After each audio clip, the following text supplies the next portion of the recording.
The year is 1812. Napoleon Bonaparte, the master of Europe, stands at the peak of his power. He has an army the world has never seen, over 600,000 strong, the Grande Armée. His target? Russia. The plan seemed simple: a swift invasion, a decisive battle, and forced Tsar Alexander to the negotiating table. But what awaited him was not a glorious victory, but a chilling march into oblivion. This is the brutal story of one of history's greatest military disasters. As Napoleon pushed deeper into the vast Russian expanse, he found nothing. The Russians employed a scorched earth strategy, retreating ever deeper and burning everything in their path. Cities, villages, crops, all turned to ash. Napoleon's massive army, designed for quick campaigns living off the land, was now starving in a barren wasteland. They had conquered territory, but they were conquering an empty, hostile void. Then came the cold. Not just a chill, but the legendary Russian winter, arriving early and with a vengeance. Temperatures plummeted, and the once mighty army began to disintegrate. Soldiers froze to death in their sleep.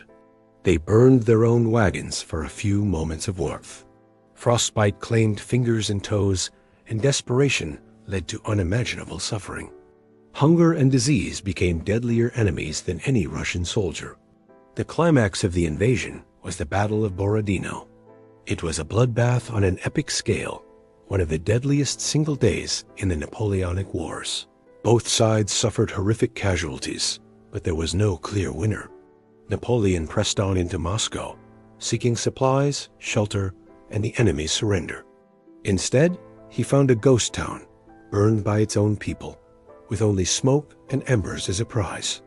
Trapped deep in enemy territory, with no supplies and winter tightening its icy grip, Napoleon had no choice. The retreat began, and it was a nightmare. Harassed by Cossacks and hunger, the Grande Armée collapsed into a frozen, staggering column of ghosts. The crossing of the Berezina became a horror, with thousands drowned or crushed in panic.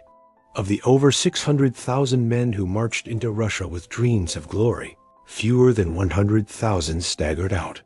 Some estimates say only 10,000 were still fit for combat. It was a catastrophe that shattered the myth of Napoleon's invincibility. Although he continued to fight, the Russian campaign was the beginning of the end. This was more than a military loss.